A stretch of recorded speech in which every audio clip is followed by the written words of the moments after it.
I often wake up before the alarm rings, not because I have anywhere pressing to go or anyone waiting for me, but simply because age does that to you. The body loses its rhythms. The mind wakes early, and you are left lying in a bed that feels far too wide and far too cold. I lie there staring at the ceiling fan, turning in slow circles, and listen to the faint ticking of the wall clock in the hallway. And for a long moment, I try to remember what it used to sound like when my wife's soft breathing was beside me, when there was another human presence in the room. My name is Arthur Langford. I am 76 years old, and I live alone in a modest single-story home on the edge of Omaha, Nebraska, a place that has been mine for almost 40 years, filled with the residue of another life that sometimes feels as though it belonged to someone else entirely. The curtains are the same ones my wife picked out in the late 90s. The china cabinet still holds plates we only used on Christmas and Easter. The garden tools rust slowly in the shed, and yet without her presence, without the weight of another soul moving through these rooms, the house has shrunk into something hollow, a shell that echoes with footsteps and memories instead of laughter and conversation. I am not a man of extraordinary means, but I was careful and steady. I worked for decades as a postal clerk, never rich, but never reckless. And between my pension, Social Security, and the savings my wife and I scraped together over years of disciplined budgeting, I have enough to live out the rest of my life without fear of hunger or eviction. I pay my bills on time. I keep my lawn trimmed. I drive carefully, and only in the daylight hours. I take my prescribed blood pressure medication, and in short, I try to live quietly and without disturbing anyone. But it is impossible to live entirely without needing others, and the only close family I have left is my daughter, Claire, who is 45, married to a man named Daniel, and mother to 2 teenage sons whom I see less and less each passing year. Claire lives across town, barely 20 minutes by car. Yet sometimes the distance feels like an ocean, because weeks can pass without her calling. And when she does appear, it is usually hurried, as though my presence is another appointment in her crowded calendar, something to be checked off quickly before moving on to something more important. When my wife Helen passed away 9 years ago, after a merciless bout with cancer, I thought Claire and I would grow closer, that grief would bind us together the way shared tragedy sometimes does. I imagined Sunday dinners, or small rituals where we remembered Helen and held on to one another. But life did not unfold that way. At first, Claire was present. She visited weekly.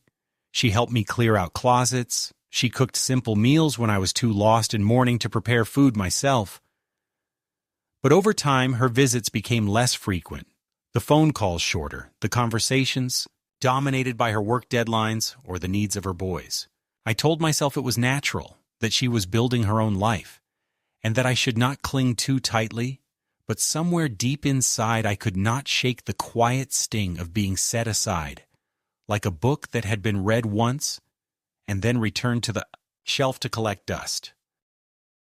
I fill my days with small routines. I make oatmeal with raisins for breakfast. I walk slowly around the neighborhood with a cane, though the doctor tells me exercise will keep my legs strong. I water the rose bushes Helen planted long ago, though I have never had her knack for gardening. And in the evenings I watch old westerns on television until sleep overtakes me in the armchair. Some mornings I drive to the library and sit among the shelves just to feel the hum of life around me. And other times I take the long route to the grocery store so I can exchange a few polite words with the cashier, the bagger, or even a stranger in the produce aisle. Loneliness is not always a scream. It is sometimes just the absence of being included in anyone's thoughts, the silence after the phone stops ringing, the realization that days and weeks can pass without anyone asking how you are. Still, despite the loneliness, I'd always believed I remained in control of my own life. I balanced my checkbook carefully every month. I kept cash in my wallet for small purchases. I withdrew money from the bank myself when I needed it, and I was proud that even at my age, I did not rely on anyone else to manage my affairs. Perhaps that pride was naive. Perhaps it blinded me to what was happening slowly and insidiously in my own family. But until very recently, I thought of myself as competent, independent, capable of deciding how to live out my final years. My daughter, however, seems to have begun looking at me differently. At first, it was small things. The way she sighed when I asked her to read a document with fine print, or the way she frowned when I took out a $20 bill instead of swiping a debit card. Then came the comments, slipped casually into conversations. Dad, maybe it's time to think about simplifying things. Or you don't really need to handle all those bills yourself anymore. It's stressful. I would laugh them off, try to change the subject, but the remarks kept returning, each time sharper, less disguised. And then, one afternoon not long ago, she reached across the counter in my own kitchen, snatched my worn leather wallet out of my hands, and said in a tone that was half condescending and half triumphant, "You don't need cash, Dad. You don't need it anymore. We'll handle things for you." That moment crystallized something inside me. It was not simply the act of taking the wallet. It was the assumption behind it, the quiet rewriting of the roles between us. I was no longer the father, the provider, the man who had raised her and paid for her education. In her eyes, I had become a frail old man. Autonomy could be casually stripped away for the sake of convenience. I stood there stunned, unable to form words, while she slipped the wallet into her purse and smiled as though she had solved a problem rather than committed an insult. That smile haunted me later that night when I lay awake, staring at the ceiling fan again, realizing that I was on the edge of losing something more precious than money. The right to be recognized as a person who still mattered, who still had agency over his own life. What unsettled me most was not only the action itself, but the thought that it was not spontaneous. Claire and Daniel had spoken to me before about modernizing my finances, suggesting joint accounts, automatic payments, credit cards linked to their household, all under the guise of helping me. I had resisted politely, saying I preferred things the old-fashioned way, but their persistence had grown over the past year. Now I could see that the wallet incident was not a momentary impulse. It was a step in a deliberate progression. And in that realization, the quiet rhythms of my daily life, once dull but dependable, suddenly seemed fragile, as though the ground beneath me could be taken away at any time. So this is where I find myself now, a man nearing the end of his life, caught between the desire to trust the only child I have left and the gnawing suspicion that she sees me less as a father and more as an obstacle to wealth she believes already belongs to her.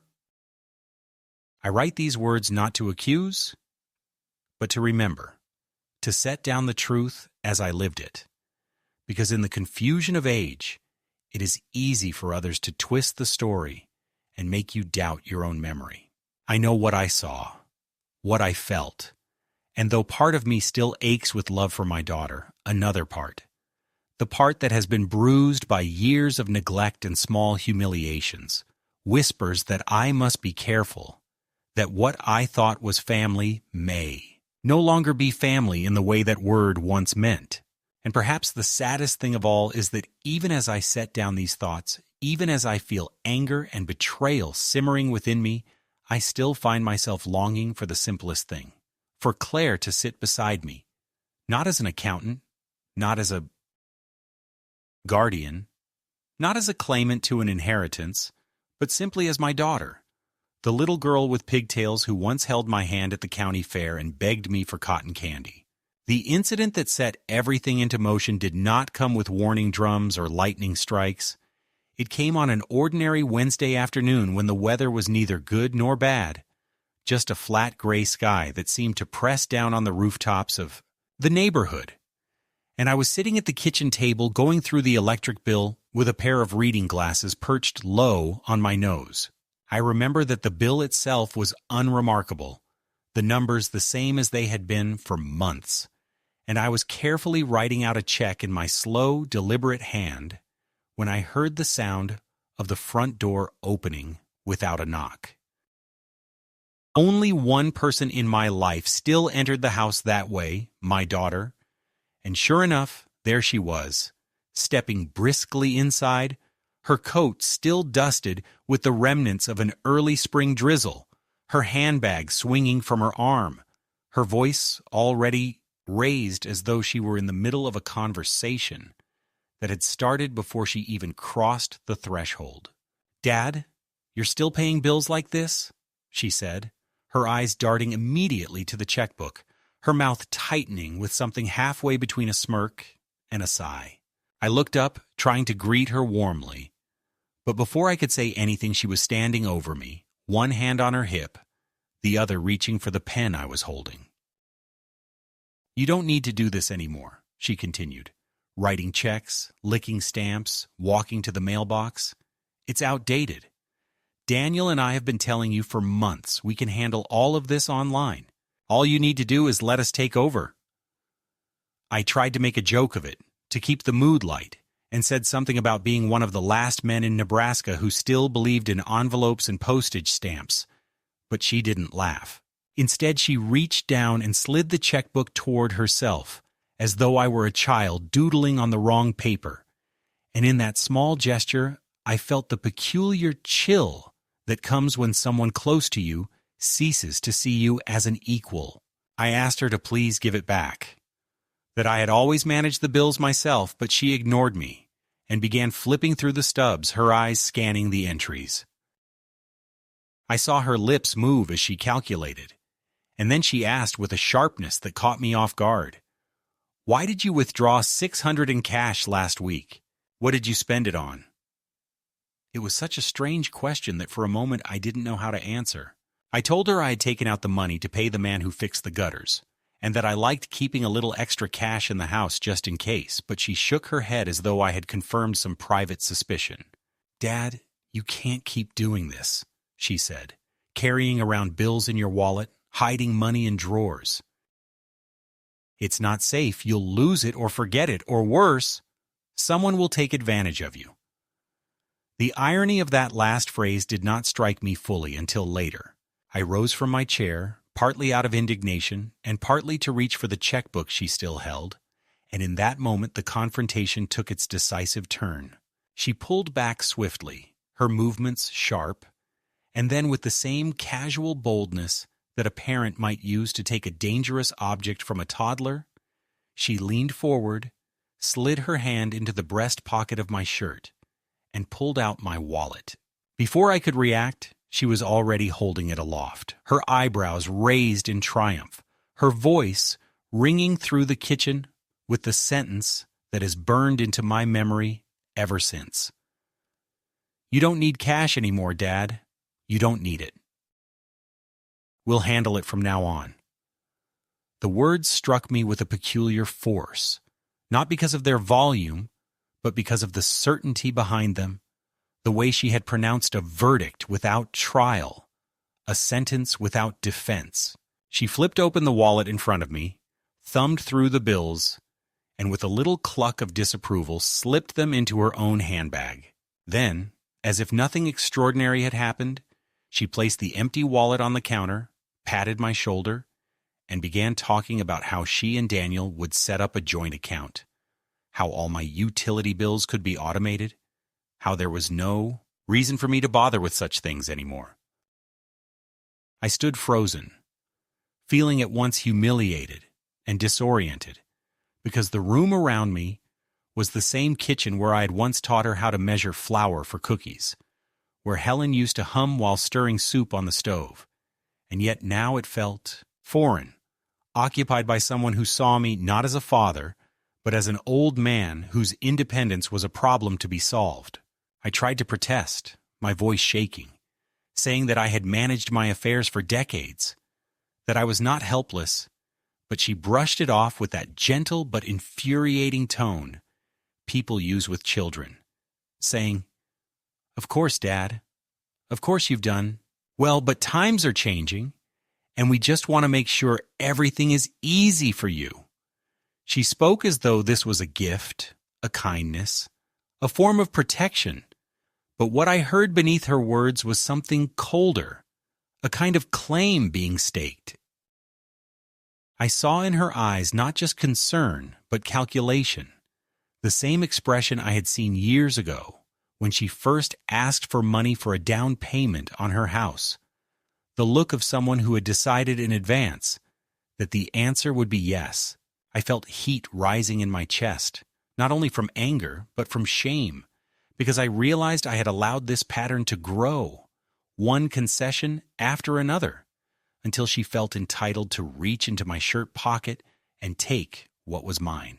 After a few more sentences about online banking and keeping things safe, she glanced at her watch, said she had to hurry back across town to pick up her sons from practice, and without waiting for my reply, she kissed me quickly on the cheek and headed for the door. I stood there at the table, my check half written, my wallet empty, the bills still lying unpaid, and I felt a silence settle over the room that was heavier than any I had known since Helen's death. That night, I could not sleep. I lay in bed staring at the ceiling fan again, hearing her words over and over. "You don't need cash anymore." The phrase seemed simple on the surface, but the more I thought about it, the more sinister it became, as though hidden within those words was a declaration that I no longer had the right to decide how to live my own life, that I was already being rehearsed for the role of a dependent, a man waiting quietly while others handled everything for him. It was not only the money she had taken, it was the precedent, the door that had been opened. I turned the events of the day over in my mind until the early hours of the morning, and by the time the first weak light filtered through the curtains, I had made a decision. If I did nothing, if I allowed this to pass unchallenged, then the next step would follow naturally. Joint accounts, signatures, powers of attorney, and soon enough I would find myself reduced to a guest in my own life. I would not let that happen. I might be old, I might be lonely, I might even be slower than I once was, but I was not yet ready to surrender the little dignity I had left. And so, as soon as the bank opened that morning, I put on my best coat, took the bus downtown, and closed the account that bore my name, transferring every last cent into a new one that no one but me would touch. The days that followed my decision to close the account and place every cent under my sole control should have brought me peace, but instead, they opened a chapter of tension I had not anticipated. Because money, once it becomes the subject of mistrust inside a family, never returns to being only money. It becomes the battlefield upon which respect, loyalty, and even love are measured. For a brief moment after I left the bank that morning with the new account papers in my pocket, I felt a surge of relief, the quiet satisfaction of having acted before it was too late, of proving to myself that I was not the helpless old man my daughter seemed to think I was. But that sense of victory lasted only until the following weekend, when Claire appeared unannounced at my door with Daniel in tow, both of them carrying expressions that were meant to look concerned, but which I read. Instantly, as rehearsed, coordinated, and underpinned by a single motive, Claire began with the pretense of casualness, setting a casserole dish on my counter and fussing over the kitchen as though she were still a teenager tidying up for approval, but her eyes darted constantly to my desk where the checkbook lay, to the drawer where she knew I once kept small envelopes of cash, and finally to me, measuring my reactions like a doctor waiting to diagnose a patient. Daniel, meanwhile, stood in the doorway with his hands in his pockets, too stiff to be relaxed, his mouth pressed into a line that suggested he was here against his will or at least impatient to get through whatever confrontation was planned. After a few meaningless pleasantries, Claire finally sat across from me at the table, folded her hands in front of her, and said, "Dad, we need to talk about the way you're handling things, because Daniel and I are worried." The word worried might once have stirred gratitude in me, but in that moment it felt like a weapon, a lever being used to pry away my confidence.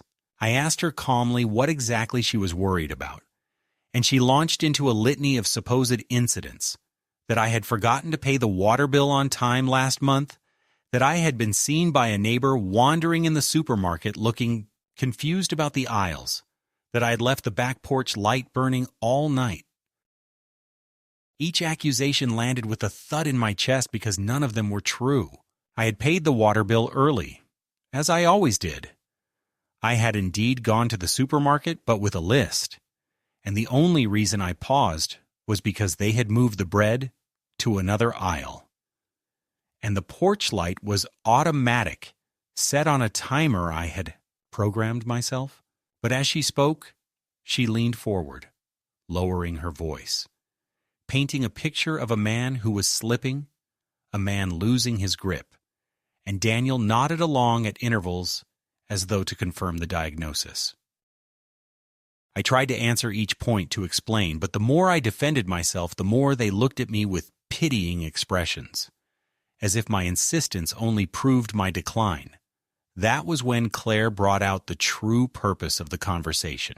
She pulled a folder from her handbag, laid it on the table, and slid it toward me with the same firmness she had once used as a child when presenting me with a school permission slip to sign.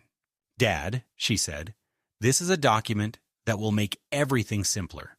It gives us joint authority over your accounts so we can help with the bills, protect your savings, make sure nothing is forgotten. It's really just a safety net. You don't even have to think about it after this. We'll handle things for you."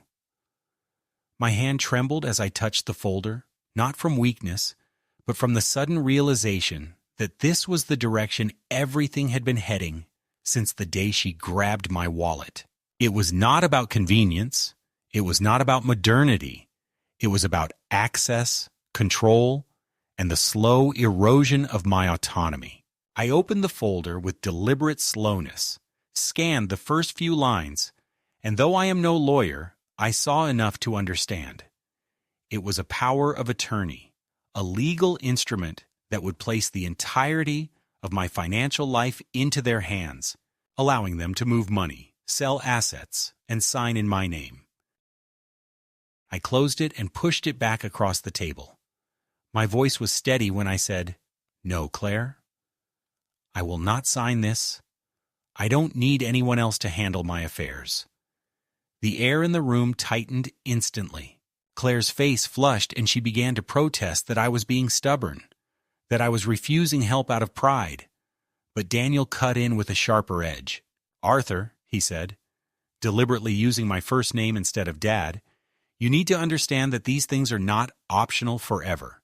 The courts can decide, the doctors can decide, and if it comes to that, you'll wish you had made it easier for yourself and for us." The casual threat in his tone made my stomach turn. My son-in-law, a man for whom I had once co-signed a car loan, was speaking to me as though I were already half gone, as though the only question left was how quickly my rights could be stripped from me. I looked at him for a long moment, and then back at Claire, searching her face for some flicker of the daughter I remembered, the girl who used to bring me drawings of tulips and ask if I thought they were good enough for the fridge. But what I saw instead was calculation, anxiety sharpened into insistence, the determination of someone who had convinced herself that taking control was not only permissible, but righteous. I told them both, as firmly as I could manage, that I had already arranged my finances, that everything was under control, and that the matter was not open for discussion. Claire's lips tightened. Daniel muttered something under his breath, and then, after a long silence, they gathered their things and left, the casserole dish still cooling on the counter like an afterthought. In the quiet that followed, I sat at the table with my heart pounding. I realized that the battle was no longer about whether I needed help, but about whether I had the right to refuse it. My daughter and her husband had crossed a line, and though I had resisted, I could see clearly that they would not stop. Every small action, every visit, every conversation from now on would be aimed at proving a narrative of decline, constructing a version of me that was incompetent, vulnerable, and in need of guardianship. And once that narrative was accepted by others, by neighbors, by bankers, by doctors, the truth of my own competence would no longer matter. The following week, the campaign continued in subtler ways. I overheard a neighbor mentioning that Claire had told her I was having trouble keeping track of things. At the pharmacy, the clerk asked if I wanted to set up an automatic refill like your daughter suggested. Even at church, one of the elders put a hand on my shoulder and said, "We're praying for your memory, Arthur."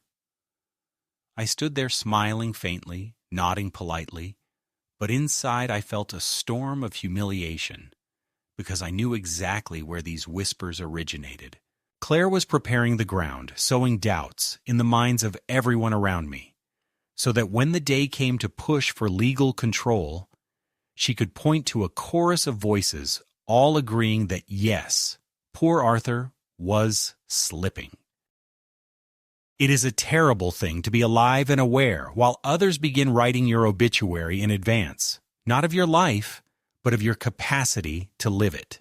I found myself second-guessing even the smallest decisions. Did I leave the stove on? Did I misplace the keys? Did I forget a date? Because I knew that every mistake, however minor, would be cataloged and presented as evidence. In those days, I felt the walls of my own house closing in, not because of the rooms themselves, but because they echoed with the footsteps of people who no longer saw me as myself. Yet even in the midst of this, a part of me steeled itself. The humiliation sparked anger, and the anger sparked resolve. I told myself that if Claire and Daniel wanted a battle for my dignity, they would find I was not so easily erased. I began keeping meticulous notes of everything, when I paid bills, when I took medicine, when I locked doors, so that I would have proof against their claims. I carried a small notebook in my pocket and wrote down every interaction, every purchase, every errand, not out of paranoia, but out of defense. If they intended to depict me as a man slipping into confusion, then I would arm myself with the record of my own clarity. Still, the tension weighed on me. I would wake in the night with my heart racing, remembering Daniel's words about the courts and the doctors, the chilling reminder that power could be taken if others decided I was unfit. I lay there in the darkness, wondering how many more small humiliations would come, how many more whispers behind my back, before the next decisive blow. And as much as I wanted to believe that love would eventually restrain my daughter, that she would remember I was her father before she allowed greed or fear to overtake her, the evidence before me was mounting in the opposite direction. What had begun with a wallet had already grown into a campaign, and I knew with a cold certainty that worse was coming. The confrontation I feared came sooner than I expected, not in the form of a dramatic outburst, but in a quiet moment at the bank that left me shaking with the realization that what I had suspected all along was not only true, but already well in motion, and that I was not simply imagining the threat, I was standing directly in its path. It was a Tuesday morning, clear and mild, and I had gone downtown to deposit a small check from the insurance company that had overbilled me the previous year. These errands always gave me a sense of control, a small ritual where I confirmed to myself that I was still the steward of my own affairs. I greeted the teller, a young man who always smiled politely but rarely looked me in the eye, and after handing him the check, I asked almost casually if there had been any unusual requests or notes placed on my account. I expected the usual answer, "No, sir, everything is normal."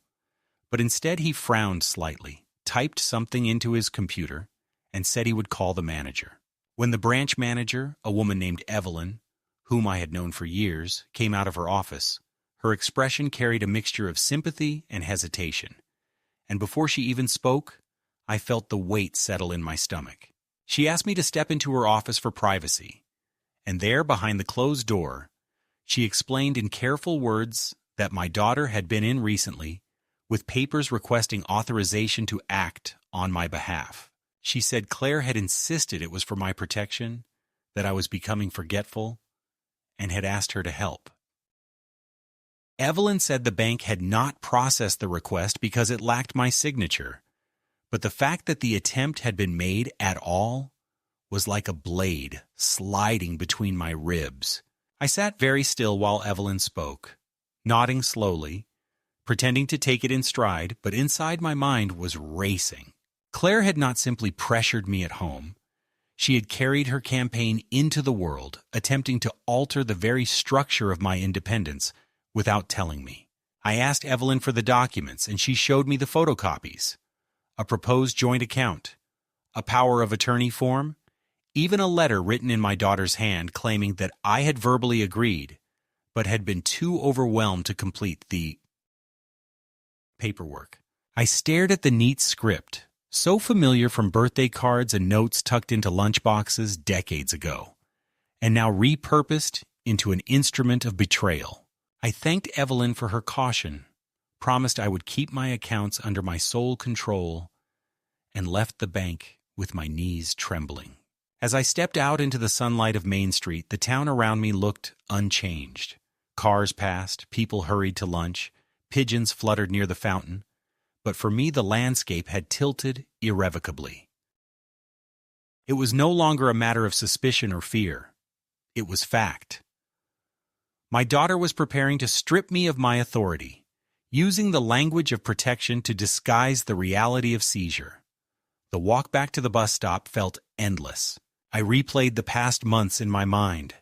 The wallet snatched from my pocket, the folder of papers pushed across my table, the whispered comments to neighbors about my supposed forgetfulness.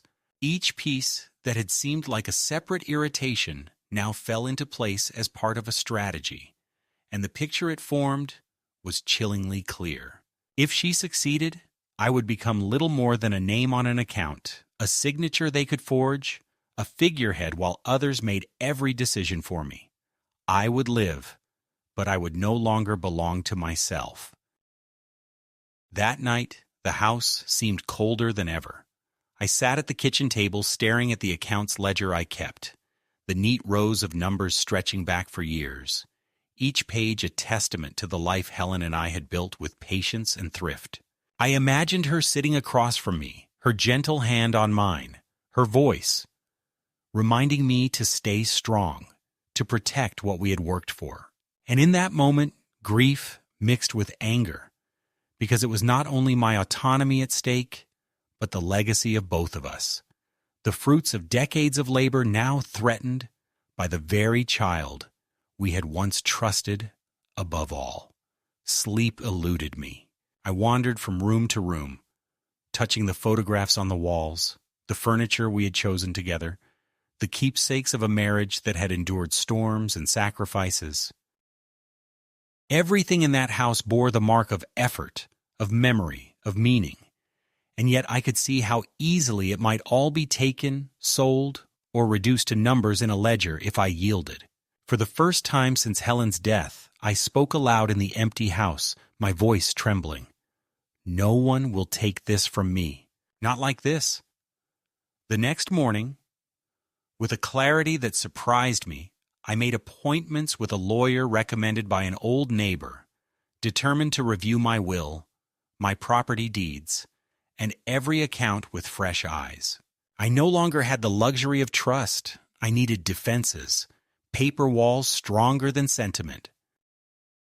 As I gathered the documents, sliding them into a worn leather briefcase, I felt both weary and resolved, because the battle I had hoped to avoid was upon me, and whether I wanted it or not, I had been forced to choose sides. What made this moment the true midpoint of everything was not only the discovery at the bank, but the shift it caused in me. Until then, I had been reactive, hurt and humiliated, but still hoping for reconciliation, still believing that perhaps Claire was misguided rather than malicious. But standing in Evelyn's office, reading those forged intentions in my daughter's hand, I understood that the matter had gone too far to be undone with conversation or forgiveness. This was now a struggle for survival in the only sense that remained to me: the survival of my independence, my name, my dignity. From that day forward, every step I took, every decision I made, carried the weight of that realization, and there would be no turning back. I left the lawyer's office with a folder of freshly signed papers pressed against my ribs like a shield, and though the documents themselves were simple, revoking any old powers of attorney I had once granted in casual moments, appointing a professional fiduciary as my backup, should I truly become incapacitated, updating my will to reflect the reality that love without respect is not love I will reward.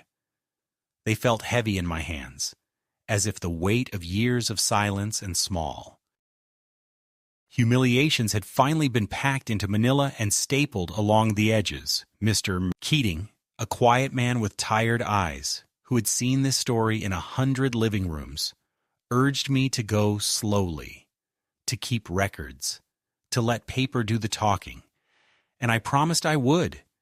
Yet when I stepped into the parking lot, I found Claire leaning against Daniel's SUV as if the meeting were a family errand and not a boundary I had drawn. And before I could even greet her, she pushed off the fender and came toward me with that brisk, efficient gait of hers, saying she'd scheduled a memory checkup for next week. Nothing to worry about, just a routine screening at a clinic Daniel's colleague recommended, and that it would be so much easier if I didn't make everything a debate, because she and Daniel were only trying to prevent a crisis. I told her calmly that I'd discussed my medical care with my own physician, and that I would not be attending any appointment arranged without me.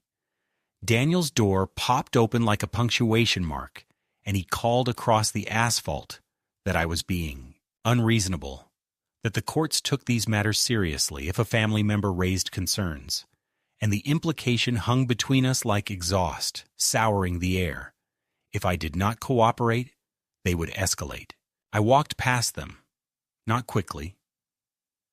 Nothing about me is quick anymore, but with a steadiness that surprised me, and when I reached the bus stop, I sat down and folded my hands atop the folder and felt, for the first time in months, the thin line of anger hardening into resolve, because whatever came next would not be an argument over casseroles and checkbooks. It would be a campaign, and I would not face it muttering apologies. The first blow landed 2 mornings later in the form of a knock that was not a knock at all, but the flat, authoritative rap of knuckles trained to be heard. 2 uniformed officers stood on my porch with a woman in a cardigan who introduced herself as a caseworker from Adult Protective Services, and although their voices were polite and their shoes left no mud on the mat, the sight of them in my doorway sent a cold thread up my spine, because this was not the neighborly world of casseroles anymore. This was the state, and the caseworker's questions: had I fallen recently? Did I ever forget to eat? Was there anyone helping me manage my medications? Were asked with the gentle smile of someone who has already been told the answers by a concerned relative. I offered them tea because that is what Helen would have done, and we sat at the kitchen table where I produced my medication log, my grocery receipts, my blood pressure readings, and a tidy stack of bill stubs with dates circled and notations in my cramped hand. They looked at these papers with faint surprise, as if astonished that punctuality could be armor. And when the caseworker asked if there was a daughter who checked on me, I said, yes, there is a daughter. And yes, she checks. And no, I will not sign any releases permitting anyone to act on my behalf without my explicit current consent. They left after 40 minutes with careful assurances that this was just a wellness check. And I stood in the doorway for a long time after the patrol car rolled away, feeling both vindicated and violated. Vindicated because the house had passed. Inspection like a ship before sailing, violated because the inspection had been ordered by my own blood. That afternoon at the pharmacy, the clerk, who usually calls me Mr. Langford and asks about my roses, leaned over the counter and suggested I put my refills on auto pay so your daughter doesn't have to fix things after you forget. And at church, the following Sunday, the pastor's prayer for those struggling with confusion and their courageous caregivers made the pew feel like a spotlight aimed at the softest part of my chest. If the wellness check was the opening move, the next was theater. At the supermarket a week later, I stood in line with bread and milk and a package of chicken thighs while rehearsing in my mind the pea soup recipe Helen favored when the weather turned, and when I reached for my wallet, I discovered, to my legitimate alarm, that I had left it on the kitchen table, which is the kind of ordinary mistake any person can make, but the kind of error that would now be entered into a ledger against me. Before I could speak to the cashier, Claire appeared at my elbow as if conjured by a cue, her voice pitched just loud enough for the manager at the next register to hear, saying, "Dad, you forgot again, sweetie. No worries, I've got you." And she produced a card and paid while patting my forearm the way you might soothe a skittish cat, then turned her head and told the manager in a bright, public tone that it had been a tough month for our family and that she and Daniel were managing his finances now. At which point the manager, a man who has rung up my groceries for 10 years, looked at me and then looked away the way people do when they've been drafted into someone else's narrative. I went home with the receipt burning in my pocket and wrote in my notebook exactly what had happened and why it mattered. And later that evening the phone rang, and the same manager, suddenly sheepish, explained that my daughter had asked for a copy of the surveillance footage for the doctor, and that while he couldn't hand out footage without a legal request, he wanted me to know she was trying. I thanked him for the call, hung up, and sat in the dim kitchen with the folder from Mr. Keating open to the page that said, in plain type, that pretexts are as dangerous as signatures, because they build a case even when the facts refuse to comply. The next morning, I found Daniel in my side yard jiggling the padlock on the gate, claiming he was there to check the water heater because Claire worried I might flood the house. And when I told him to leave, he waved a paper in my face. An old repairs invoice with his name on it, hardly a warrant. And I called the non-emergency line and asked for an officer. And though the responding patrolman was courteous, he seemed weary of family fights, advising Daniel that he needed my permission to enter the property and advising me to work it out civilly, as if civility were still the currency being offered. I turned then to self-defense, the way a cautious man sandbags before the river rises. I requested an immediate neuropsychological evaluation through my own doctor, and sat for 3 hours in a quiet office, answering questions and drawing shapes and repeating word lists until my tongue went dry, and when Dr. Layton finished, she looked me in the eye and said that whatever decline the calendar might one day bring, on this day my cognition was solid. And she put it in writing on letterhead that Mr. Keating later notarized and sent to my bank. I placed fraud alerts with all 3 credit bureaus, and within a week, a letter arrived notifying me of an attempted new line of credit in a name too close to mine to be coincidence, which the bureau blocked because of the alert. And when I pulled my full report, I saw inquiries I did not recognize and addresses associated with me that were not mine, including, shamefully and predictably, Claire and Daniel's residence. I moved my safe deposit box to a different branch across town and told no one. I named Evelyn, the bank manager who had treated me like a person instead of a rumor, as my trusted contact on file rather than any family member.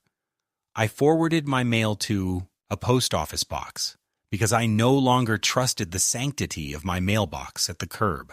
In those busy, nerve-wracking days of paperwork and printers and phone calls, I also recalibrated the geography of my life. I stopped attending the Bible study where Claire sometimes floated her worried daughter lines. I chose a different grocery store where the manager didn't know my last name, and I told the neighbors, politely, firmly, that if anyone came to them with tales of my confusion, they were to send those tales back to the teller unopened. It felt like building a small, invisible fortress, not against the world, but against the story being told about me, because I had learned at last that the most dangerous theft is the theft of a narrative, the taking of your life and its simple facts, and their replacement with a version easier for others to use. And yet escalation breeds escalation. And so it was that a certified letter arrived on a Thursday bearing the stamp of the county court, informing me that my daughter had petitioned for temporary conservatorship on an emergency basis, claiming that I was at risk of financial harm and that immediate control of my assets by a responsible family member was necessary. The hearing would be in 72 hours. The petition attached affidavits from 2 neighbors I barely knew. One of them, the man who walks his dog at dawn and waves from across the street, stating that I seemed confused in recent weeks. Affidavits that Mr. Keating later told me were likely solicited by a mixture of concern and pressure. I felt an old familiar tightness in my chest that night and lay awake listening to the house creak as the temperature fell.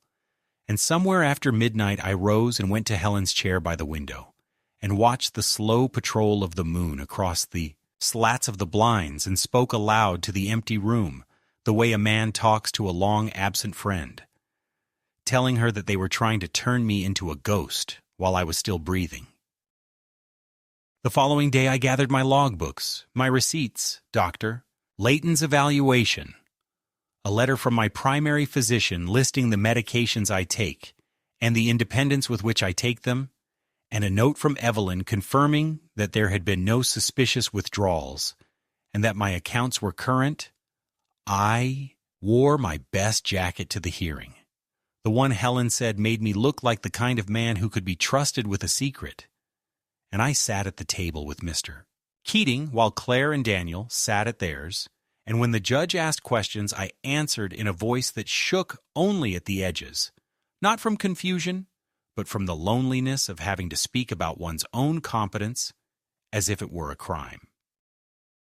The judge denied the emergency petition pending further evaluation, ordered that no changes be made to my accounts without my written consent, and reminded Claire that help cannot be compelled by force of rumor.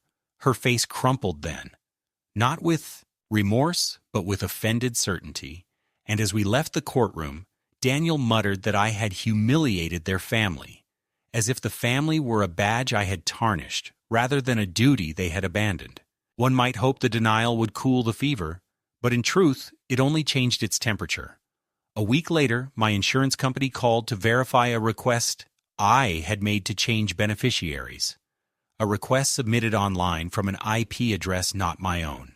And when I told the representative that I had made no such request and that my voice, were they to check, would match no recorded authorization, there was a pause followed by the kind of professional sympathy that tells you the fraud department is about to become a new acquaintance. I recorded the incident number in my notebook, added it to the growing binder, Mr.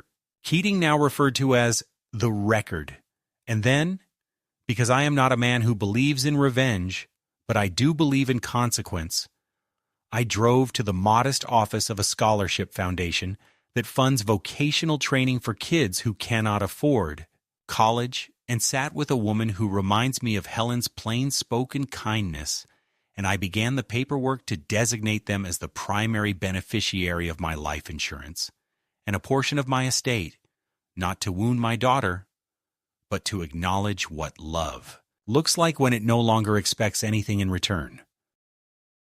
That same afternoon, I wrote letters to my grandsons, 2 envelopes, 2 different tones.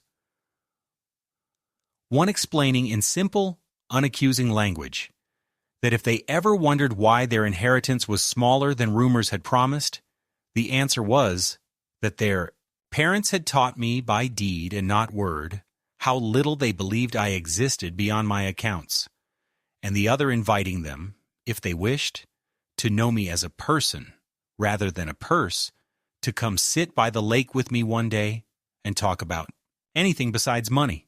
I do not know if those letters will ever be opened. I addressed them and placed them in the desk beneath a note to be mailed upon my death, because at my age prudence is not paranoia, it is housekeeping. And still the second escalation had one more turn to make, a petty cruelty engineered to look like compassion. Claire arrived on a Sunday afternoon with grocery bags filled with low-sodium soups and nutrition shakes and a stack of pamphlets about aging in place. And she moved through my kitchen as if staging a home for buyers, turning labels outward, lining up pill bottles for a photograph. And when I asked her to stop, she said that images help when professionals need to see what we're doing for you, her voice hitching on the word we, as if it cast her as heroine, rather than historian of my decline. She told me, almost casually, that Daniel's firm had lost a big contract and that things were tight. And then with a shrug like a stage cue, she added that it would be so much simpler if we combined households, sold my burdensome place, and moved me into their spare room where we can keep an eye on you. And I saw, with a clarity that was almost brutal, the entire geometry of the thing. The debt they would not name, the space they would fill with my furniture, the account they would treat as a reservoir to be tapped whenever the month ran long. I told her no, that I would not be moving anywhere I was not wanted for myself. And she smiled a tired, wounded smile and said that I was choosing strangers over family. Perhaps I am, I thought as she closed the door behind her. Perhaps the truth, at the end of a long life, is that strangers are simply people who have not yet decided what to take from you, and family are those who believe the taking is already there. Right. That night before I slept, I arranged the folder and the binder and the notarized letter on the bedside table. Not because I planned to read them again, but because I wanted to be able to reach for evidence as easily as others reached for accusations. And as the house settled into its familiar creaks, I understood that the next step would be theirs, that they would come with kinder words or harsher ones or with more official paper, and that when they did I would be ready, not vindictive, not screaming, simply ready, a man who still belonged to himself. The breaking point came not with shouting, not with a violent quarrel, but with the unbearable silence that fell over my home after the lawyer delivered the final notice to my daughter and her husband. For weeks I had endured their tactics, their staged humiliations, their attempts to plant doubt in the minds of neighbors and officials. But when the court hearing loomed and they realized I had taken legal steps to shield myself, the mask of concern slipped completely, and what remained was the naked fury of people who saw their inheritance slipping through their fingers. It was a Sunday morning when Claire arrived unannounced, pounding at my door with the frantic energy of someone who believes urgency can substitute for love. She stormed into the kitchen, her eyes bloodshot, her voice trembling not with sadness, but with rage, demanding to know how I could betray my family by selling the house, by closing the joint account, by cutting her out as though she were a stranger. I listened in silence, because for once I understood that her words were not questions, but accusations, rehearsed lines in a performance meant to rattle me into shame. When I finally spoke, I told her that betrayal had begun years ago, when she stopped inviting me to see my grandchildren, when she began measuring my worth not by my presence, but by the size of the checks I wrote, when she grabbed my wallet and told me I didn't need cash because she and Daniel would handle everything.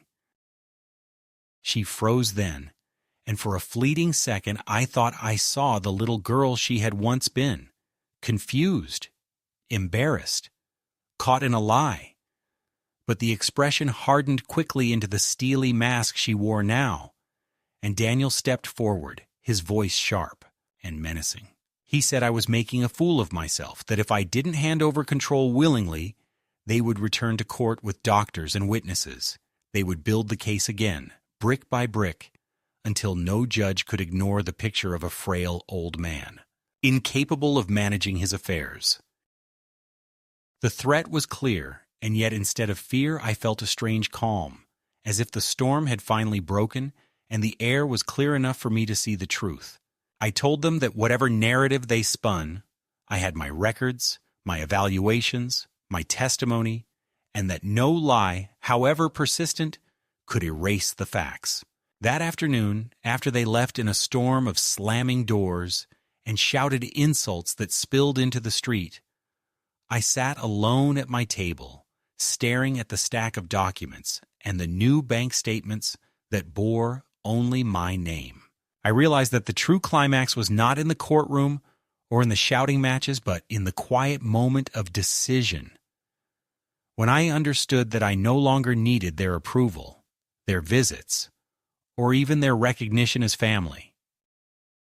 I had chosen to stand alone, to bear the loneliness that came with autonomy, rather than surrender my dignity for the false comfort of their conditional affection. In that moment, the weight of years of guilt and self-blame began to lift, and I saw with painful clarity that love cannot be demanded, respect cannot be forced, and that sometimes the only way to survive betrayal is to sever the ties that strangle you. When the court's ruling finally arrived, confirming my competence and granting me full authority over my property, I did not rejoice with triumph, but with something quieter, something heavier, relief, tinged with mourning. For though I had won the battle for my independence, I had lost my daughter, perhaps forever, yet even in that loss, there was a strange kind of peace, because the war they waged against me had forced me to reclaim myself, to remember that I was still capable of choice, of resistance, of drawing a line that no one, not even my own flesh and blood, could cross. In the weeks that followed the judgment, my life settled into a strange quiet, not the ordinary silence of a house without a companion, but a deeper and more decisive stillness, as though a door had closed somewhere behind me, and I was now walking down a hallway that no one else could enter. Claire did not call, she did not visit, and the grandchildren who had once come at least on holidays remained distant, bound no doubt by the bitterness their parents poured into their ears. At first I found myself staring at the telephone in the evenings, waiting for it to ring, rehearsing in my mind what I would say if she asked for forgiveness, how I would try to explain that it was not money I had withheld, but my right to live on my own terms. But as the days passed without a word, the waiting itself began to fade, and I realized that what I had truly longed for all along was not reconciliation, but clarity. I had it now, sharp and irrevocable, and though it cut deep, it also freed me. I began to rebuild my routines in ways that felt small but significant. I walked each morning to the park with my cane, and when a neighbor greeted me, I no longer braced for the pitying glance that suggested they had been told stories of my decline, because I knew the rumors had withered once the court ruled. I carried my own wallet proudly in my jacket pocket, the bills folded neatly, not because I needed to buy anything extravagant, but because each purchase, each exchange with a cashier, was an affirmation that I remained part of the world on my own terms. I visited the library and spoke with the young woman at the desk, who always recommended novels she thought I might enjoy, and for the first time in years, I accepted her invitation to join a reading group, not because I craved company, but because I longer felt ashamed of being seen as I was. Independence, I discovered, is not about defiance alone, but about the quiet dignity of choosing how to spend your days. Still, there were moments when grief pierced me unexpectedly. Sometimes I would pass a playground and see a girl with her father's hand in hers, tugging him toward the swings, and I would remember the summers when Claire was small, her laughter rising above the cicadas, her trust in me absolute. And in those moments my chest would ache with a longing that no judgment, no lawyer, no bank account could erase. But then I would remind myself that the daughter I remembered had grown into someone who chose power over love, and that to keep clinging to the memory was to keep a ghost in chains. I let her go, not with anger, but with the sorrowful acceptance that some relationships die long before the people in them. One evening I took out the new will, the one that left the bulk of my estate to the Vocational Scholarship Fund, and I read it through slowly, not to double-check the legal terms, but to sit with the meaning of what I had done. I imagined the faces of young men and women, children of families like mine once was, who would be able to learn a trade or attend classes because of the money I had protected from those who would have squandered it. In that vision, I felt Helen's presence more strongly than I had in years, as if she were sitting beside me, her hand warm on mine, approving not because the money was secure, but because it was being turned into something that carried forward the values we had lived by: work, dignity, and the refusal to bow to selfishness. The house itself began to feel lighter. I cleaned the kitchen thoroughly, polishing the table where so many arguments had unfolded, until the wood shone again. I rearranged the photographs on the wall, keeping some of Claire when she was young, because the child she once was had been real and deserving of memory, but I moved them to a quieter corner, no longer the centerpiece of my daily view. Instead, I placed Helen's portrait in the living room, where the afternoon light caught it, and when visitors from church or the neighborhood came by, I spoke of her with pride and let the conversation rest on the love that had shaped my life rather than the betrayal that had nearly undone it. Perhaps the most surprising change was the return of sleep. For months I had lain awake, rehearsing arguments, fearing accusations, imagining judges and social workers in my living room. But now when I lay down at night, my body surrendered more easily to rest. I no longer dreamed of losing things. Instead, I dreamed of open roads, of rivers flowing, of gardens untended but still blooming. It was as if the mind, once released from siege, could wander again into landscapes of possibility. I do not fool myself into thinking the story is finished. I know Claire may one day return, whether out of guilt or necessity or simple calculation, and I cannot say with certainty how I will respond if that moment comes. Perhaps I will listen. Perhaps I will remain silent.